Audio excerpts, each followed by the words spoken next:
Welcome to our deep dive into the very architecture of reality. Yeah, glad you're joining us today. If you are tuning in right now, you are stepping into a really profound exploration.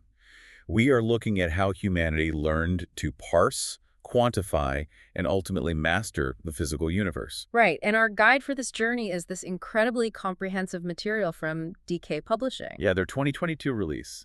The physics book, Big Ideas Simply Explained.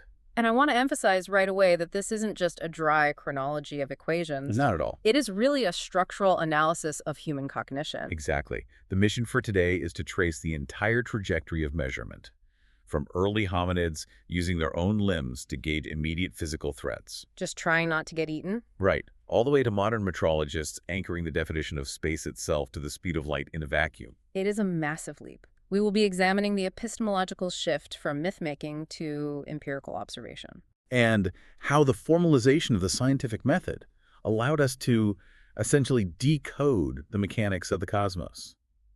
Okay, let's unpack this. Because to truly grasp the weight of quantum mechanics or astrophysics, we have to look at the baseline interface you use to interact with the world every single day. Measurement. Measurement is entirely ubiquitous. You optimize your morning commute based on velocity and distance. You calibrate the thermal extraction of your morning coffee. Yeah, and you implicitly trust that the GPS network syncing your devices is actively accounting for the relativistic time dilation of satellites in orbit. Which is still wild to think about. It is. But if we strip away all that technology and look at the evolutionary origins, the act of measuring wasn't born out of a desire to understand abstract physics. No, it was a brutal, pragmatic mechanism for survival. That evolutionary imperative is such a crucial starting point. It really is. We have to strip away the romanticism that we often attach to early scientific inquiry. Physics, at its absolute genesis, wasn't an academic pursuit. Right. There were no universities on the savannah. Exactly. It was a biological necessity. When we look at the cognitive development of early hominids, their brains were essentially functioning as these Bayesian inference engines. Taking in raw data. Constantly taking in raw, chaotic sensory data and calculating probabilities just to avoid predation. But what is particularly compelling about the DK source material is how it frames the inherent fallibility in that pursuit. Yes. Physics is portrayed not as this monolith of absolute unyielding truths, but as a dynamic, living organism of intellectual history. An organism that thrives on error. Thrives on it. The progression of science relies entirely on the freedom to formulate a hypothesis, test it, and fail spectacularly. If we look at the trajectory of theoretical physics, being wrong is often the most productive state a researcher can occupy. Because a formalized failure eliminates a blind alley. Precisely. You know where not to go next. The concept of productive failure is fascinating, especially when we consider that some of the most rigorous minds in human history spent decades walking down those blind alleys. Oh, absolutely. The source material highlights this beautifully in the foreword by physicist Jim Al-Khalili, particularly when looking at Albert Einstein. Right. Einstein is the perfect example here. Here's a physicist whose intuitive grasp of space-time fundamentally rewrote our understanding of gravity. Yet even Einstein generated mathematical constructs that he later viewed as disastrous mistakes. Only for the scientific community to realize decades later that his quote-unquote mistake was actually a profound insight. Operating on a level he hadn't fully reconciled at the time. You are referring to the cosmological constant, right? Yeah, which is perhaps the greatest irony in modern astrophysics. Let's get into that. So in 1917, Einstein was applying his theory of general relativity to the universe as a whole. And his equations indicated a massive problem. The universe couldn't be static. Exactly. The math said the universe must be either expanding or contracting because gravity should be pulling all matter together. But the prevailing philosophical consensus at the time, Which Einstein shared, by the way. right, the consensus was that the universe was static and eternal. It had just always been there, unchanging. So to force his equations to describe a static universe, he introduced a mathematical patch, The cosmological constant. often represented by the Greek letter lambda. He envisioned it as a repulsive force, a sort of vacuum energy inherent to empty space itself that perfectly counterbalanced the inward pull of gravity. Right, but then Edwin Hubble comes along in the 1920s. With a better telescope. He observes the redshift of distant galaxies and proves definitively that the universe is not static. It is actively expanding. And Einstein immediately drops the cosmological constant. He reportedly called it his biggest blunder. Because if he had just trusted his original equations, he could have theoretically predicted the expansion of the universe before astronomers physically observed it. Wow. It was a blunder of confidence, not of mathematics. But the twist in the narrative, as the DK text points out, occurred in 1998. The supernova data.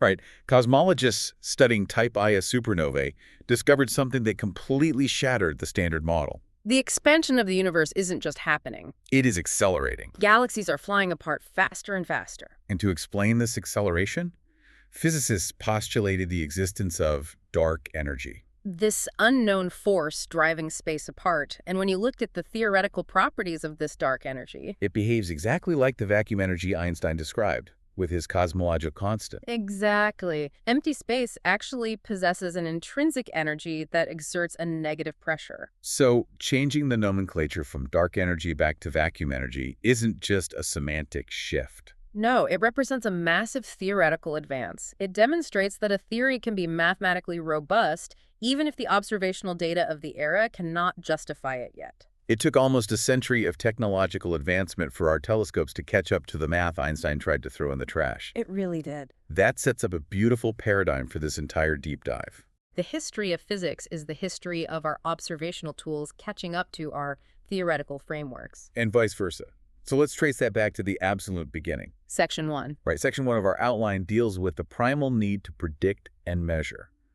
According to the text, human beings evolved a heightened spatial awareness and predictive capacity specifically to navigate an environment where we were severely outclassed physically. We lacked armored plating, venom, claws. We didn't have the fast-twitch muscle fiber of apex predators. Our primary evolutionary advantage was our prefrontal cortex. We had to predict the behavior of dynamic systems, both biological like a hunting pack and meteorological like seasonal weather patterns. If we connect this to the bigger picture, we see that the cognitive architecture required to predict the trajectory of a leaping predator is the exact same architecture required to calculate the trajectory of a thrown spear. It is an intuitive physics engine built right into the brain. Yes. And for hundreds of thousands of years, this intuitive engine was sufficient for small, nomadic hunter-gatherer bands. Just guessing based on experience was enough. But a massive paradigm shift occurred roughly 60,000 years ago. The migration. As anatomically modern humans migrated out of the African continent and adapted to diverse, often harsh environments, survival required new levels of social organization. We transitioned into agrarian societies. We domesticated crops and livestock. And when you transition from foraging to agriculture, you generate something entirely new. Surplus. Surplus. With surplus comes the concept of wealth, And with wealth comes the necessity for power structures to manage and protect it. which introduces a completely new cognitive requirement. You no longer just need to know if a river is going to flood. You need to quantify exactly how much grain a specific acre of land produced so you can store it safely, trade it with neighbors, or tax it. The primal instinct to survive literally shifted into the administrative need to benchmark and compare. But early human societies were still fundamentally trying to impose order on a chaotic universe without the benefit of the scientific method. They were just trying to make sense of the noise. The source text notes that in the absence of empirical tools, these societies relied heavily on patternicity. Which is the psychological tendency to perceive meaningful patterns in random data. Patternicity is a powerful force. When early agrarian societies observed a sequence of events, say a comet appearing in the sky followed by a severe drought, their brains inherently linked those variables. They constructed elaborate mythologies and theological frameworks to explain complex meteorological or astronomical phenomena, It was an early attempt at cosmology. driven entirely by the desperate need for predictability. If the gods control the rain and sacrifices appease the gods, then humanity has an illusion of control over the agricultural cycle. However, while mythology might soothe your existential dread, it is entirely useless for statecraft. Or commerce? Exactly. You cannot run an empire or even a regional trade network based on subjective interpretations of cosmic intent. Let's focus on that trade aspect because it is the crucible that forced the invention of objective measurement. Consider the logistical realities of early globalizing trade. A merchant identifies a surplus of copper or grain in one geographic region and realizes the arbitrage opportunity in transporting it to a region where it is scarce. Buy low, sell high. Ancient economics. But the moment that merchant crosses a territorial boundary, they encounter local power structures. The local sovereign wants their cut. They want a tariff. They want to extract value from that transaction. But to systematically extract value, you need a standardized mechanism of accounting. You cannot levy a 10% tax on a wagon full of goods. Because the size of a wagon is entirely subjective. Exactly the point. Standardization wasn't just a convenience for the merchant class. It was an instrument of geopolitical control. If you control the definition of the weights and measures, you control the economy. But in the earliest stages, the tools available for measurement were inherently chaotic. Because they were anthropocentric. Right, they were based on the human body. The source material paints a really vivid picture of this chaos. Imagine a localized economy where length is determined by a foot. But the physical reference point is literally the foot of whoever happens to be selling the timber that day. It is an absolute logistical nightmare. The variance in human anatomy means that a merchant with long arms has an inherent, unearned economic advantage when selling textiles measured by the arm length. While a buyer with short arms is economically penalized. The subjective nature of the metric creates friction in every single transaction. And it makes large-scale architectural projects incredibly difficult. You cannot accurately prefabricate components. You can't have one stonemason cut a block in a quarry and trust that it will fit perfectly into a wall being built miles away if their underlying definition of length is different. This anthropocentric chaos perfectly sets the stage for the first major revolution in metrology. Which brings us to the earliest formalized metrics discussed in the DK text. The first attempts to bypass this anatomical variance involved creating physical reference objects. Typically wooden sticks scored with notches. But a notched stick is only useful within a closed community. The people who all agree on that specific stick. To facilitate broader engineering and trade, a formalized interregional standard was required. Enter the cubit. The cubit. Emerging in the 4th and 3rd millennia BCE, this unit found widespread adoption across Egypt, Mesopotamia, and the Indus Valley civilizations. Now, the etymology of the cubit is deeply tied to its anatomical origins. Right, it derives from the Latin word cubitum, meaning elbow. The measurement was originally defined as the distance from the point of the elbow to the tip of the outstretched middle finger. Which, again, inherently suffers from the same biological variance we just discussed. A system based on a random person's forearm is fundamentally broken if you're trying to build something that requires extreme structural integrity. And no civilization was more obsessed with monumental structural integrity than the ancient Egyptians. By the time of the Old Kingdom, roughly 2700 BCE, they recognized that relative subjective experience is the enemy of engineering. To construct those massive temples, to manage the cyclical flooding of the Nile, and to administer a highly centralized state, they required an immutable standard, so they executed a profound conceptual leap. They took the anatomical concept of the cubit and completely divorced it from biological reality. They created the royal cubit. Here's where it gets really interesting. They didn't just issue a decree standardizing the length. No, they materialized it. The Egyptian royal cubit was codified into physical master artifacts. It was standardized at a remarkably precise length, generally falling between 20.6 and 20.8 inches. Or 523 to 529 millimeters. But it is the material science behind these artifacts that is so striking. Archaeological excavations, particularly those around monumental tomb sites, have unearthed these physical cubit rods. And they weren't just using wood, which warps with humidity. Or simple metals that dramatically expand in the desert heat. They carved these master standards out of highly stable materials, slate, basalt, and occasionally specialized bronze alloys. The utilization of basalt and slate indicates an advanced, intuitive grasp of material stability. The Egyptians understood that their standard of measurement had to be immune to environmental degradation. And the application of this standard is what allowed for their unrivaled architectural feats. Let's look at the Great Pyramid at Giza. The logistical precision required to stack 2.3 million limestone and granite blocks is just staggering. The pyramid was designed with base dimensions of precisely 440 cubits squared, rising to a height of 280 cubits. And the deviation from a perfect square at the base is minuscule. It's measured in fractions of a percent. This level of tolerance is only achievable if every single foreman and stonemason across the entire construction site is calibrating their tools against the exact same metric. And the historical record backs this up. A physical cubit rod was actually discovered inside the king's chamber of the Great Pyramid, serving as a permanent reference point for the structure's geometry. But the Egyptians were also meticulous about scalability. Because a single length of basalt isn't very useful if you need to measure a millimeter of gold leaf. Or a massive plot of agricultural land. So they created a highly granular subdivision system, The royal cubit was divided into 28 digits. which corresponded to the breadth of a finger. They then grouped these digits into larger fractions. 4 digits constituted a palm.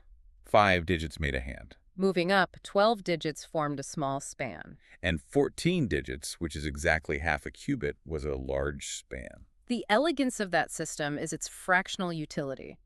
For the stonemasons and artisans, it allowed for precise communication of really complex geometries. But the administrative bureaucracy required macro measurements. Right, to tax a farmer, you need to calculate the area of their fields. To manage an empire, you need to map the distance between cities, So they scaled the cubit up.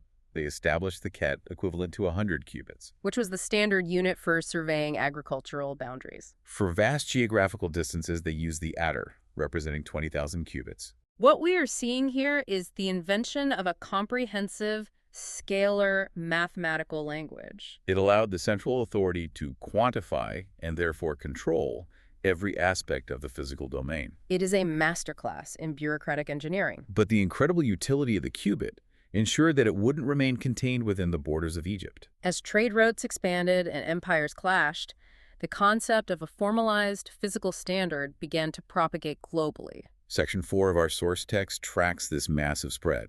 By the 8th century BCE, the Assyrian Empire had adopted and adapted the cubit for their own massive administrative needs. We also see it deeply embedded in the cultural and religious texts of the ancient Near East. The Hebrew Bible, for instance, utilizes the cubit as the fundamental metric for divine instruction. In the book of Exodus, the precise architectural dimensions for the tabernacle The mobile sanctuary housing the Ark of the Covenant. are dictated entirely in cubits. The dissemination of the cubit wasn't just a cultural exchange. No, it was a technological transfer. The Greeks absorbed this methodology, but they refined it through the lens of their own mathematical philosophy. They established a 24-unit cubit. But more importantly, they abstracted the concept of measurement beyond simple construction and applied it to the cosmos itself. They developed the stade, a macro unit equivalent to 300 of their cubits. And the application of the stade by the Greek polymath Eratosthenes in the 3rd century BCE stands as one of the preeminent intellectual achievements in human history. Let's really dig into the mechanics of what Eratosthenes accomplished here. Please do, because it highlights the sheer power of geometric reasoning. He was the chief librarian at the Library of Alexandria. He didn't have optical telescopes or orbital satellites, But he had access to data. and he noticed an astronomical anomaly. He read that in the southern city of Syene, located near modern-day Aswan, Which is right on the Tropic of Cancer. exactly, he read that the sun shone directly down to the bottom of deep wells at local noon on the summer solstice. This meant the sun was sitting at the exact zenith, casting no shadow whatsoever. The geometry of this observation is the key. Eratosthenes hypothesized that the Earth was a sphere and that the sun was sufficiently distant that its rays arrived perfectly parallel. On that exact same day, at the exact same time, he measured the shadow cast by a vertical obelisk in his own city of Alexandria. Which was due north of Syene. By measuring the length of the shadow and the height of the obelisk, he used simple trigonometry to calculate the angle of the sun's rays. He found the angle to be roughly 7.2 degrees. And since a full circle is 360 degrees, he reasoned that 7.2 degrees is exactly 1/50th of a circle. Therefore, the physical distance over the curved surface of the Earth between Alexandria and Syene must be exactly 1/50th of the entire circumference of the planet. To get that physical distance, he relied on beamatists. These were professional surveyors who were trained to walk with a perfectly consistent pace. They paced out the distance between the two cities, determining it to be roughly 5,000 stadia, Eratosthenes then simply multiplied 5,000 by 50, arriving at an estimated Earth circumference of 250,000 stadia.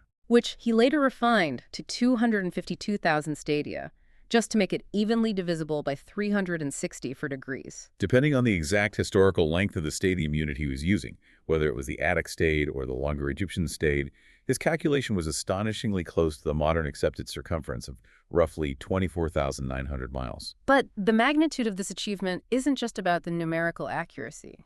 It is about the methodology. Eratosthenes demonstrated that you could deduce the massive, unseeable structure of the universe by combining localized physical measurements with rigorous mathematical logic. However, While the Greeks were using measurement to understand the cosmos, the civilization that followed them used measurement to conquer the world. The Romans. The Roman approach to metrology was brutally pragmatic and fundamentally tied to military logistics. From the 3rd century BCE onward, as the Roman Republic transitioned into an empire, their legions marched across Europe, North Africa, and Western Asia. Subjugating populations and imposing their infrastructure. They absorbed the concept of the cubit, sure, but they shifted the primary metrics back to more immediate, localized human scales. And then standardized them across their vast territories. They formalized the inch, Which was derived from the Latin uncia, meaning a 12th part. but it was physically conceptualized as the width of a standard adult male's thumb at the base of the nail. They formalized the foot,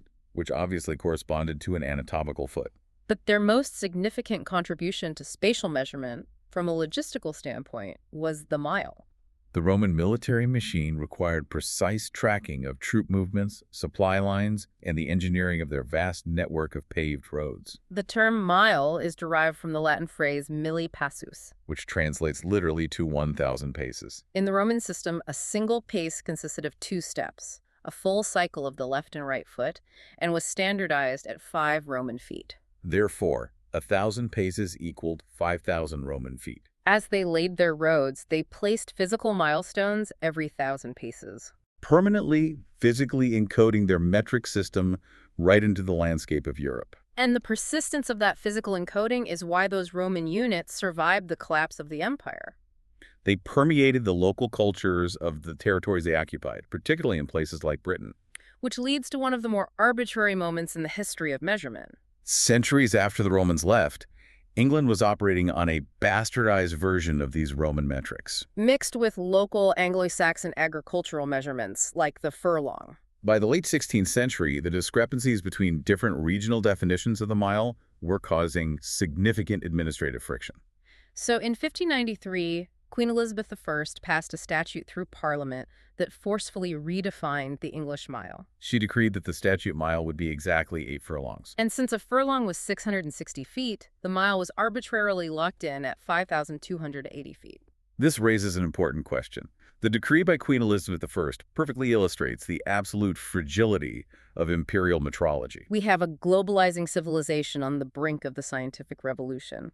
And the foundational units of spatial reality are entirely subject to royal whim. A mile is 1,000 paces of a Roman soldier, modified by the agricultural traditions of Anglo-Saxon farmers, finalized by the decree of an English monarch. An inch is a dead emperor's thumb. A cubit is a pharaoh's forearm. If humanity is going to push past classical mechanics and dive into thermodynamics, electromagnetism, and eventually quantum theory, This chaotic patchwork of subjective anthropocentric metrics is entirely insufficient. you cannot calculate the orbital mechanics of celestial bodies using a unit derived from agriculture. The scientific community recognized that to articulate the fundamental laws of nature, they needed a language that nature itself provided. They needed metrics that were objective, universally reproducible, and entirely detached from human biology or royal decree. And that recognition sparks the epic, centuries-long narrative covered in Section 5 of our source text, the quest for the perfect meter.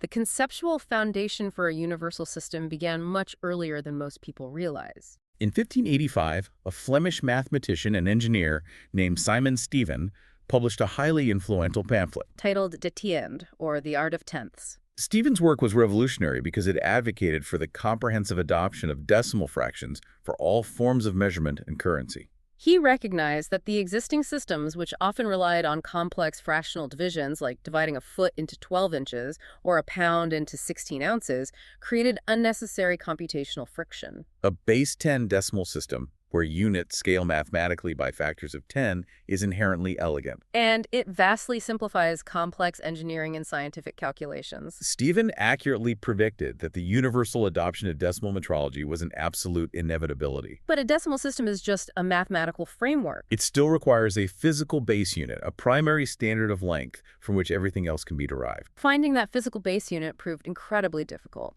In 1668, the English polymath and clergyman John Wilkins, who was heavily influenced by Stephen's decimal concepts, proposed an ingenious solution. He suggested deriving a standard of length not from a static object, but from a dynamic physical phenomenon. Specifically, He proposed defining the base unit of length by the behavior of a pendulum. The Dutch physicist Christian Huygens had done extensive work on the mathematics of pendulums. And he calculated that a pendulum with a swing period of exactly 2 seconds, so 1 second to swing forward, 1 second to swing back, Would require a chord length of roughly 39.26 inches. Wilkins argued this seconds pendulum should be the universal standard.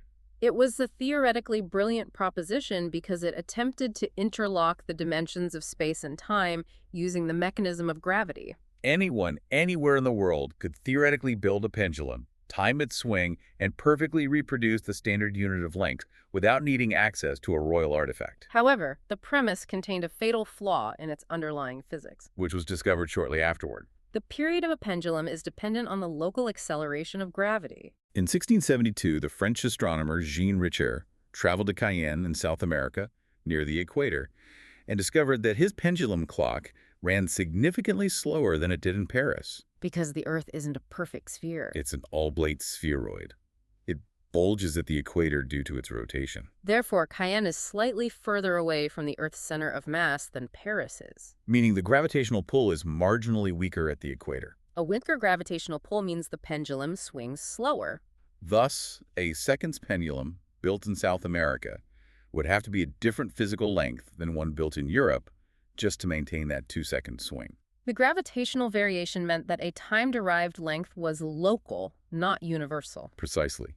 The pendulum standard failed the test of universality. This failure forced the scientific community to look for a more stable reference point, leading to the massive overhaul of measurement initiated during the French Revolution. The intellectuals of the revolution wanted to democratize and secularize every aspect of society, tearing down the arbitrary systems imposed by the monarchy. In 1791, the French Academy of Sciences formally proposed the establishment of the metric system. They decided that the base unit of length, the meter, derived from the Greek word metron, meaning measure, Should be anchored to the physical dimensions of the planet itself. they defined the meter as exactly 1/10,000,000th of the distance from the Earth's equator to the North Pole. Measured along a meridian passing right through Paris. But to actually codify that, they had to physically measure the meridian arc. The French government dispatched two astronomers, Jean-Baptiste Delambre and Pierre Michin, to survey the arc between Dunkirk and Barcelona. This expedition took 7 years, occurring right in the middle of the chaotic and bloody Reign of Terror, They were traversing war zones, climbing mountains to establish triangulations. and constantly risking arrest as spies just to calculate the precise curvature of the Earth. The dedication to establishing an objective standard was absolute. By 1799, based on their incredibly arduous calculations, the French state officially adopted the meter. But this planetary definition presented an immediate practical problem. The definition is elegant, but an engineer in a factory cannot independently verify their tools by resurveying a meridian arc from the equator to the pole. The conceptual definition required a physical instantiation. The planetary metric had to be translated into a reproducible artifact. So in 1799, they forged a definitive platinum bar, known as the Mètre d'Archive, to serve as the physical master standard. And as the metric system gained international traction throughout the 19th century, the need for a more robust standard grew. In 1889, the General Conference on Weights and Measures commissioned a new international prototype. They cast a new bar consisting of an alloy of 90% platinum and 10% iridium. The iridium was added to significantly increase the hardness and durability of the bar. It was designed with a specific X-shaped cross-section, called a Tresca section, to maximize rigidity and minimize flex. This bar was locked away in an environmentally controlled subterranean vault at the International Bureau of Weights and Measures in Sèvres, just outside of Paris. Yet, despite the advanced metallurgy and environmental controls, relying on a physical artifact is fundamentally problematic at the highest levels of physics. We must consider the physics of thermal expansion. The length of an object changes proportionally to changes in temperature, governed by its coefficient of linear expansion. Even an incredibly stable platinum-iridium alloy will expand and contract at the microscopic level with minute fluctuations in ambient heat. Therefore, the international prototype meter was only exactly 1 meter long when it was held at the precise melting point of water, 0 degrees Celsius. The entire global infrastructure of measurement was tethered to the thermal stability of a single piece of metal in a French vault. It is terrifying when you think about the tolerances required for advanced technology. If a microscopic scratch occurred on that bar, or if the vault's temperature spiked. The fundamental definition of reality shifted slightly. As quantum mechanics and particle physics emerged in the 20th century, physicists required a level of precision that a physical artifact simply could not provide. The metal bar was a bottleneck for scientific progress. The metrologists needed a standard that was completely abstracted from the macroscopic physical environment. They needed to anchor the meter to a universal constant that was identical everywhere in the cosmos. In 1960, the International System of Units, the SI, officially redefined the meter, abandoning the platinum-iridium bar entirely. They turned to the quantum mechanics of atomic emissions. In 1960, the meter was redefined as exactly 1,650,763.73 wavelengths of the light emitted by the atomic transition of the krypton-86 isotope in a vacuum. To understand why this is a monumental leap, we need to understand atomic structure. When an electron in a krypton atom transitions from a higher energy state to a lower energy state, specifically the transition between the 2p10 and 5d5 levels, it emits a photon. The wavelength of that emitted photon is dictated entirely by the fundamental laws of quantum mechanics. It is immutable. It is unaffected by temperature, gravity, or location. By counting exactly 1,650,763.73 of those specific wavelengths, scientists created a definition of length that was mathematically perfect and universally reproducible in any advanced laboratory on Earth. It is a stunning conceptual achievement. We evolved from measuring the Earth with our elbows to measuring it with a metal bar, to measuring it by counting the microscopic ripples of light emitted by energized gas atoms. But incredibly, even the Krypton standard wasn't the final evolution. As laser technology advanced into the 1970s and 80s, the ability to measure the speed of light became far more precise than the ability to measure the physical length of the Krypton wavelength. The Krypton standard actually became the limiting factor in optical physics. So in 1983, the scientific community made the ultimate philosophical and mathematical leap. They tethered the concept of spatial distance to the absolute speed limit of the universe itself. The 1983 redefinition represents the apex of metrological theory. It relies on the implications of Albert Einstein's theory of special relativity. In a relativistic universe, space and time are not absolute. They are malleable. They warp and dilate depending on the observer's velocity and gravitational reference frame. The only absolute constant in the universe, regardless of the observer, is the speed of light in a vacuum, denoted by the constant c. Therefore, the SI committee took a radical step. They defined the speed of light to be exactly 299,792,458 meters per second. This wasn't a measurement. It was a definition. Consequently, the meter ceased to be an independent physical quantity. The meter became a derived unit. 1 meter is now formally defined as the exact distance that light travels in a vacuum in 1/299,792,458 of a second. That concept is so deep it almost feels like science fiction. We entirely divorced our spatial metric from physical object. If you are building a particle accelerator in Geneva, or calibrating a telescope on the dark side of the moon, or theoretically engineering a station orbiting a distant pulsar, the fundamental geometry of your designs will be perfectly identical because they are bound by the propagation of photons. the sheer tenacity required to hunt down that level of unyielding perfection over thousands of years is breathtaking. But defining the perfect tools of measurement is only part of the narrative. How humanity formalized the methodology for deploying those tools to decode the universe is equally profound. Section 6 of our deep dive covers the birth of the scientific method. The DK text highlights an ancient proverb. A prudent question is one half of wisdom. The philosophical weight of that proverb cannot be overstated. Asking a prudent question implies a structured approach to inquiry. For the vast majority of human history, as we discussed earlier, society operated within a mythopoetic framework. Phenomena were explained by supernatural agency or theological dogma. But the scientific method represents a radical shift in epistemology, the philosophy of how we acquire knowledge. It is an acknowledgement of human cognitive bias. Our senses are easily fooled, our memories are malleable, and our desire for pattern recognition often leads to false conclusions. The scientific method is a rigorous, structured algorithm designed specifically to strip away that human bias and extract objective reality. And it isn't just a loose set of guidelines, it is a rigid, iterative protocol. It begins with empirical observation, gathering raw, quantifiable data about a specific phenomenon. From that data, you synthesize a hypothesis, which is essentially a testable predictive model. The critical phase is experimentation. You design a controlled environment to stress test your hypothesis, actively trying to break your own predictive model. If the experimental results contradict the hypothesis is modified or discarded.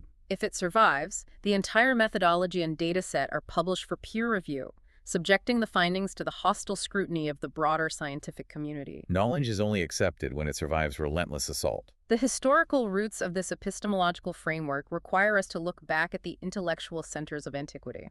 While early civilizations like Egypt and Babylon developed advanced mathematics and astronomical tables, their work was largely utilitarian, aimed at architecture or astrology. The conceptual shift towards seeking underlying natural laws began in ancient Greece. Thinkers like Thales of Miletus, operating in the 6th century BCE, are pivotal because they were among the first to explicitly reject supernatural causation.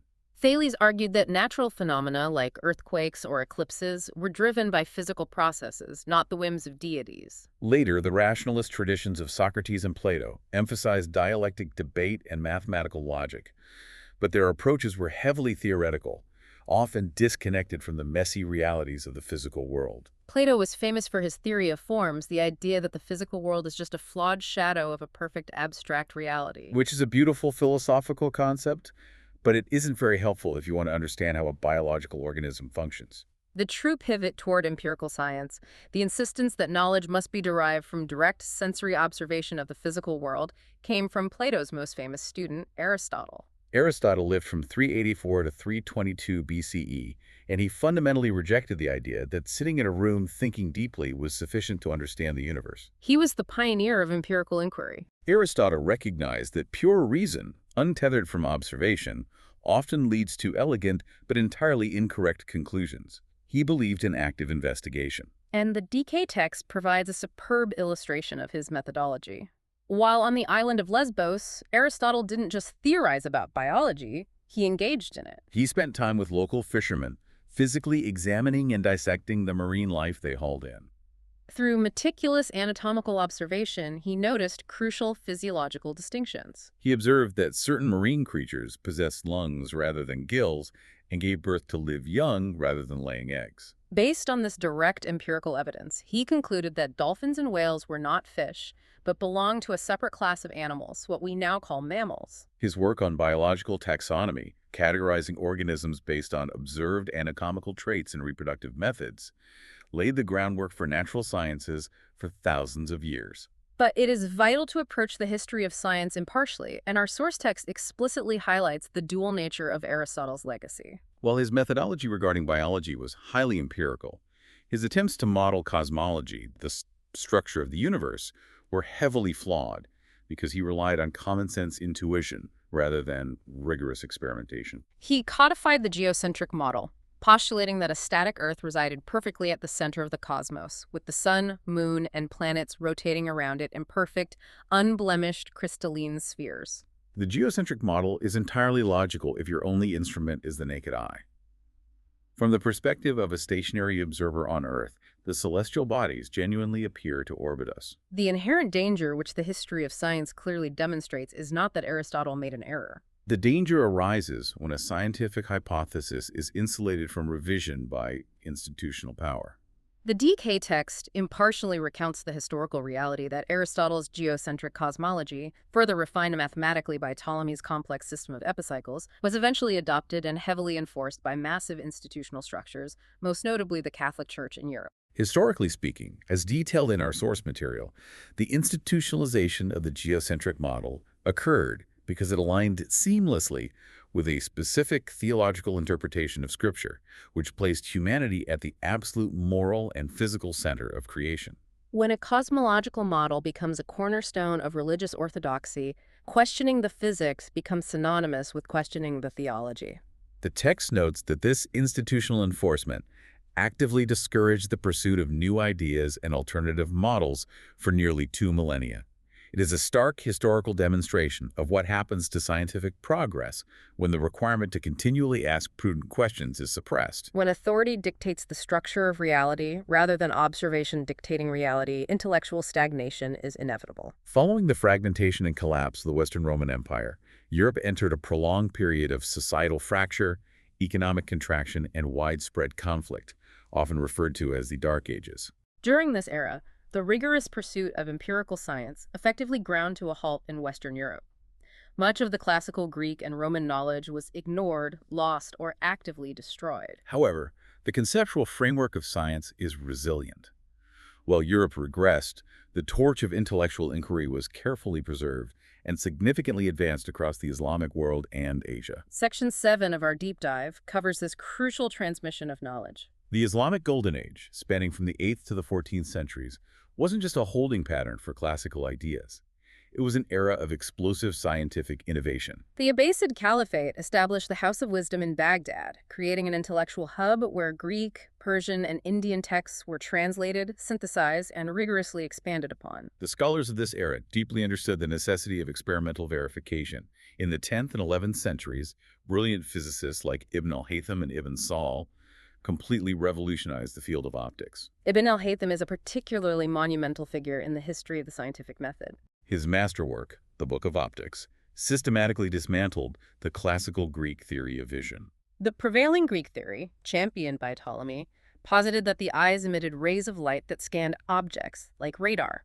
Ibn al-Haytham designed meticulous experiments using lenses, mirrors, and a primitive camera obscura to definitively prove that vision occurs when light reflects off an object and enters the eye. He mathematically described the laws of refraction. Our text features a profoundly clarifying quote from him regarding methodology. Whosoever studies works of science must examine tests and explanations with the greatest precision. He is demanding experimental rigor. And what made the work of these scholars so durable, so capable of surviving centuries of political upheaval, was the language they used to encode it.